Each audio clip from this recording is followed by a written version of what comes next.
Hello friends, this is Gaurav Lat your big bull coach. So again जारी रखते हैं हमारा डेली सीरीज़ आज क्या हुआ और आगे क्या होगा। इस नए हफ्ते के लिए यानी 22 दिसंबर 2025 के लिए, that is Monday, that is the 22nd of December 2025 Monday. तो आज के दिन क्या हुआ, आज बाज़ार जो है वो एकदम बढ़ के बंद हुआ। निफ्टी की बात करें तो वो 206 पॉइंट्स बढ़कर 26,172 पर बंद हुआ। That is it was up 206 points, closing at 26,172। और वही बैंक निफ्टी की बात करें तो वो 235 पॉइंट्स बढ़कर 59,304 पर बंद हुआ। That is it was up 235 points, closing at 59,304। जैसा कि आज अनुमान था ही कि बाज़ार जो है वो बढ़ के ही खुलेगा। ऐसा क्यों था, क्योंकि कल फ्राइडे को, शुक्रवार रात को अमेरिकन मार्केट्स में तेज़ी थी। और ख़ास करके वैसे तो गिफ्ट निफ्टी अप था ही। अमेरिकन मार्केट्स जो डाउ की बात करें तो लगभग 250 पॉइंट्स ऊपर थे, जिसके कारण वैसी गिफ्ट निफ्टी थोड़ा ऊपर था ही बुलिशनेस के कारण। और उसके अलावा इन्फोसिस में एक बहुत ज़बरदस्त स्पाइक देखने को मिला था। तो अचानक से इन्फोसिस का जो एडीआर है वो लगभग 40% बढ़ गया था। तो जो $20 के आसपास चल रहा था वो स्टॉक $30 पर आ पहुंचा था। तो ये स्पाइक क्यों आया, ये अब बोला जा रहा है कि कोई एक एल्गोरिदमिक एरर के कारण आया था। तो कोई नास्डैक में चूंकि सिंबल यूज़ होता है, तो इन्फोसिस का जो नास्डैक सिंबल है वो इन्फी है। तो ये कहीं ना कहीं शायद एल्गोरिदम्स में कुछ कन्फ्यूजन हो गया था, जो किसी और स्टॉक को इन्फोसिस के साथ समझ के, क्योंकि उनके मार्केट कैप भी एकदम सिमिलर थे। बाकी वो जो ये कुछ केमिकल कंपनी से कुछ उसका लेना देना है, वो जो दूसरा स्टॉक था। पर कंफ्यूजन में शायद ये इस स्टॉक में लेवाली आ गई, जिसके कारण इतना बड़ा स्पाइक देखने को मिला। पर जैसे ही ये कंफ्यूजन दूर हुआ, और उसके अलावा नास्डैक में भी इन्फोसिस के ट्रेडिंग पे एक बार रोक लगा दी थी, तो कंफ्यूजन क्लियर हुआ। तो पूरा का पूरा जो रैली है वो फिर धीरे धीरे ख़त्म हो गया। एक बार के लिए फिर भी 10% ऊपर टिका हुआ था इन्फोसिस, पर धीरे धीरे वो ठंडा होते होते मोटा मोटी 4% पे आके लुढ़क गया। 4% की गेंस के साथ ही बंद हुआ। तो मोटा मोटी पर at least even that was a good momentum. और उसके अलावा आज सुबह को भी थोड़ा और खिसका हुआ था। नेट नेट ये था कि जो गिफ्ट निफ्टी है वो तो इंडिकेट कर ही रहा था लगभग 120 से 130 पॉइंट्स के गेंस जो है वो आने चाहिए। पर कहीं ना कहीं जो प्री ओपनिंग है वो थोड़ा और कमज़ोर दिखा रहा था, वो करीब करीब 80 पॉइंट से इंडिकेट किया। वैसा ही हुआ। पर एनी हाउ मार्केट बढ़ा। और उसके बाद टेक स्टॉक्स में थोड़ी बहुत, टेक स्टॉक्स में तो ऑफकोर्स बुलिशनेस था ही, इतना बड़ा स्पाइक के कारण कुछ तो एक आफ्टर इफेक्ट आएगा ही। हालांकि पता चल गया कि ये कन्फ्यूजन के कारण था रादर दैन स्टॉक स्पेसिफिक। पर कहीं ना कहीं ठीक है, जो जब सब ठीक है तो सारा कुछ ठीक है। तो उसके अलावा टीसीएस में भी आज लेवाली देखने को मिली। विप्रो स्टॉक भी अब था। विप्रो का जो स्टॉक है वो तो 5% ज़्यादा की बढ़त के साथ बंद हुआ ही था, क्योंकि विप्रो भी एडीआर में है, आई मीन अमेरिकन मार्केट्स में लिस्टेड है। इन्फोसिस और विप्रो दोनों के जो एडीआर्स है वो उन्होंने गेंस के साथ बंद किए थे। उसके अलावा एचसीएल टेक में लेवाली थी। एचसीएल टेक की बात करें तो वो इसका जो फाउंड्री प्लांट है उसका फाइनली अब ग्राउंड ब्रेकिंग जिसको बोलते हैं, यानी उसका काम जो है वो नोएडा में अब शुरू होने वाला है। तो ये एक लॉन्ग टर्म के लिए बहुत पॉजिटिव है स्टॉक के लिए, क्योंकि कंपनी अब बहुत सीरियस है अपने आप को शिफ्ट करने के लिए from being a mere software company to hardware company. तो एटलीस्ट ये कंपनी जो है ये इस पे कदम ले रही है। टीसीएस, इन्फोसिस और टेक महिंद्रा, इनमें तो ऐसा कोई कवायद भी नहीं दिख रहा है। जहाँ तक इन्फोसिस में भी ऐसा कोई कवायद नहीं दिख रहा है, विप्रो का भी ऐसा कोई कवायद नहीं दिख रहा है। पर हाँ, ये बात अलग है कि विप्रो के और भी कई अलग डिविजन्स है, लाइक लाइटिंग डिवीजन है और एक कंज्यूमर डिवीजन है। बट हार्डवेयर को लेके इनका ऐसा कोई रुझान देखने को मिल नहीं रहा है। एचसीएल टेक इनमें एक ज़्यादा अच्छा स्टॉक है रिलेटिवली अगर देखा जाए तो, बिकॉज ये हार्डवेयर प्ले पे फोकस कर रहा है। तो एनी हाउ आज जो टेक स्टॉक्स में आज लेवाली थी, 1.5% से ज़्यादा की बढ़त के साथ आज बंद हुआ। लगभग 2% की बढ़त के साथ जो आईटी पैक है, अगर निफ्टी आईटी देखें तो 2% से के आसपास बढ़त के साथ बंद हुआ, जिसके कारण मार्केट निफ्टी में ऑफकोर्स उबाल आई। और हाँ, उसके अलावा एक मेजर बढ़त आई भारतीय एयरटेल में। भारतीय एयरटेल का जो स्टॉक है वो आज ऑलमोस्ट 2150 के लेवल्स तक आके पहुंचा। सो फिर से आज लगभग 50 रुपये की बढ़त इस स्टॉक में है और ये स्टॉक बहुत बड़ा हैवी वेट है। तो अकेले 40 पॉइंट लगभग 40 पॉइंट्स तो भारतीय एयरटेल ही नहीं कंट्रीब्यूट कर दिया मार्केट की बढ़त में। और उसके अलावा कंज्यूमर स्टॉक्स में आज ले वाली थी, जैसे ट्रेंट लिमिटेड में फाइनली एक अच्छा टर्न अराउंड देखने को मिला। ये स्टॉक जो है ये 4050 के आसपास खेल रहा था, जैसा कि हमने बताया ही था कि ये जो स्टॉक है 4000 के आसपास बार बार सपोर्ट लेने की कोशिश कर रहा है। ये टूट सकता है क्योंकि अभी भी फ्रैजाइल दिख रहा था, पर फाइनली अभी कंज्यूमर स्टॉक्स में लगता है एक नए दौर से लेवाली शुरू हुई है। तो अगर इसका सिमिलर एक देखें तो लेंसकार्ट का जो स्टॉक है वो अभी लिस्ट होने के बाद वापस खिसक के 400 रुपये के लेवल्स तक आ गया था और लग रहा था कि बहुत वल्नरेबल लग रहा है यहाँ पे, ये 400 की ओर के नीचे खिसक सकता है। पर अगेन इस स्टॉक में भी अच्छी लेवाली आई। सो ये जो स्टॉक है अब 490 के लेवल्स पे चला गया है। तो जितने भी कंज्यूमर एंड रिटेल स्टॉक्स हैं उनमें लगता है फिर से एक उबाल देखने को मिल रहा है, एक फिर से लेवाली का रुझान देखने को मिल रहा है, जिसके कारण हम देख सकते हैं ट्रेंड का जो स्टॉक है वापस 4200 के लेवल्स पे आ गया। और क्या पता 100% कुछ भी नहीं बोला जा सकता है, पर हो सकता है कि अगर निफ्टी में एक नए दौर की बहुत ज़बरदस्त तेज़ी आती है तो क्या पता ये जो अभी रिसेंट लोज देखे गए हैं ये अभी इस साइकिल के करेक्शन लोज हो सकते हैं। तो अब जो ले लिया सो ले लिया, और जो नहीं लेगा तो क्या पता फिलहाल के लिए उसका एक अपॉर्चुनिटी जो है एंटर करने का इस सेगमेंट में वो मिस हो जाएगा। मार्केट ऐसे ही चलता है, मार्केट ऐसे ही बिहेव करता है। Market is always uncertain. आपको अनसर्टेनिटी के बीच कुछ थोड़ा बहुत सर्टेनिटी देखना पड़ता है। तो यही एक अच्छे इन्वेस्टर का काम है। वो बहुत ज़्यादा लालच भी नहीं करता है पर बहुत ज़्यादा कंजूसी भी नहीं करता है कि नहीं मैं सही मोमेंट पे जब मेरे को सब सही लगेगा तभी मैं लूँगा। मार्केट लेकिन आपकी मर्ज़ी पे चलता नहीं है, सो वैसे ही चलता है। तो उसके अलावा बाकी सेक्टर्स में भी लेवाली थी आज। बैंकिंग में थोड़ी बहुत लेवाली थी। हाँ, ये इंटरेस्टिंग ये चीज़ ये है कि इन्फोसिस की रैली के कारण कई थोड़ी बहुत HDFC और ICICI बैंक के भी जो ADRs हैं फ्राइडे को उनमें भी थोड़ी लेवाली आई थी, लगभग 1.5 से 2% अप थे, तो उसका भी असर देखने को मिला नो डाउट। पर फिर लगता है बैंक्स में कोई फॉलोअप बाइंग देखने को मिला नहीं, जिसके कारण बैंक्स तो एकदम ठंडे हो गए और निफ्टी भी जो एकदम ठंडा होकर कंसोलिडेट ही करते रहा, तो अपने गेंस को पूरा दिन कंसोलिडेट ही करते हुए दिखा। निफ्टी जो है 26,150 के आसपास थोड़ा स्ट्रगल करते हुए दिखा। हमने पहले भी बोला था कि 26,150 का जो एक इमीडिएट रेजिस्टेंस है वहाँ पे हो सकता है स्ट्रगल करें, तो वहाँ पे नो डाउट निफ्टी थोड़ा स्ट्रगल करते हुए दिखा। पर उसके ऊपर अब चल फिर रहा है, तो टेक्निकली लग रहा है जिस तरह DI की बाइंग चल रही है 26,300 के लेवल्स इस हफ्ते में आ जाए तो कोई बड़ी बात नहीं है। Of course it will depend on follow up buying, पर चूंकि अब DI का बाइंग सपोर्ट है, आज भी देखा जाए तो DIs ने 4,000 करोड़ से ज़्यादा की लेवाली की है। FIs तो चुपचाप ही रहे, मार्जिनल सेलिंग किया है, वो बेचारे कर भी क्या सकते हैं, लेना उनको है नहीं, बढ़ चढ़ के उनको लेना है नहीं, बिकॉज उनके लिए तो मार्केट ऑलवेज एक्सपेंसिव है, जो कि फैक्ट है।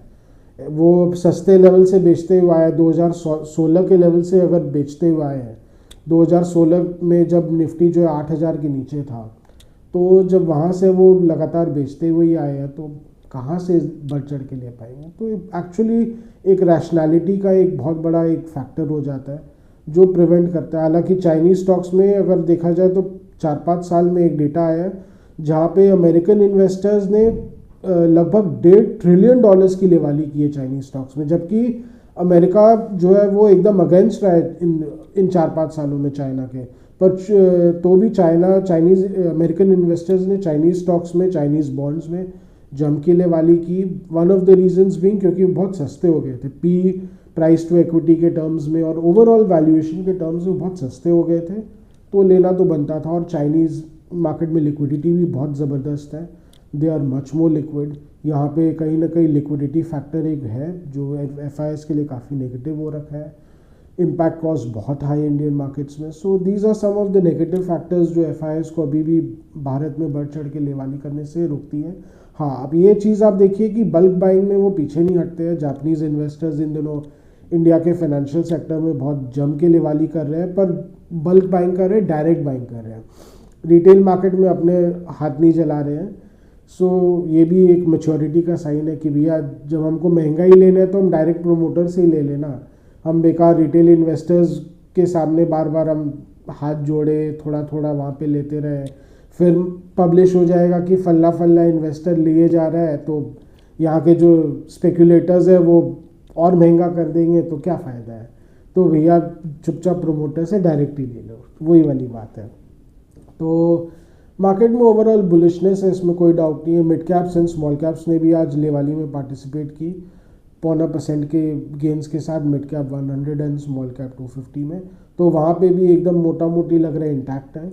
सो मुझे लग रहा है एक नई तेज़ी की शुरुआत हो सकती है अगर निफ्टी जो है वो अभी अपने रिसेंट हाई दैट इज़ 26,325 के ऊपर एकदम एक तरफा अगर गेंस करते चला जाता है, पॉसिबली अगर 26,500 के ऊपर अगर चलते चला जाता है, तब तो एकदम अपन मान के चल सकते हैं सेफली कि ये एक बहुत सस्टेन्ड अप ट्रेंड को बताएगा। हो सकता है इसके कारण जो है वो निफ्टी है, नो बिग डील, एकदम आने वाले इस अब 3 महीने बचे इस फाइनेंशियल ईयर में, तो I will not be surprise अगर 28,000 के लेवल्स तक निफ्टी छू जाए, बिकॉज कहीं ना कहीं अब डीआईज क्या करेंगे, नीचे के लेवल्स में वो जितना बाय करना था कर ही चुके हैं। जब भी निफ्टी डिप करता वही ले रहे थे मार्केट में, और प्लेयर्स भी समझ गए हैं कि वो हम कितना उनको अब देते रहेंगे। सो कहीं ना कहीं जब मार्केट बढ़ेगा तो बढ़ा बढ़ा के लेना पड़ेगा। उनको भी चाहिए कि निफ्टी बढ़ता रहे, बिकॉज कहीं ना कहीं अगर निफ्टी 26,000 के आसपास ही रह जाएगा तो उनके लिए भी प्रॉब्लमेटिक है कि वो गेंस नहीं दिखा पाएंगे, परफॉर्मेंस नहीं दिखा पाएंगे।